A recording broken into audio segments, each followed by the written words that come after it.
بسم اللہ الرحمن الرحیم۔ ڈیئر اسٹوڈنٹس، ہم جانتے ہیں کہ ایبسولوٹ ویلیو فنکشن کا یہ گراف ہے، یہ ڈیفینیشن ہے۔ اگر ہم اس کا گراف بنانا چاہیں تو یہ بات ہم سب جانتے ہیں کہ اس کا گراف اس سٹائل میں ہوگا، یہ اینڈ دس۔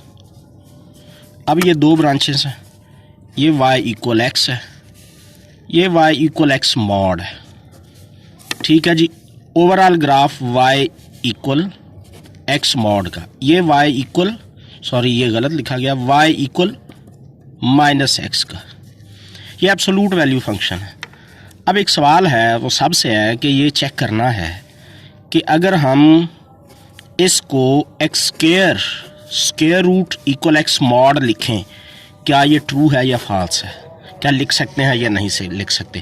بس اس سوال کا جواب یس اور نو میں آنا چاہیے۔ تھینک یو ویری مچ، اللہ حافظ۔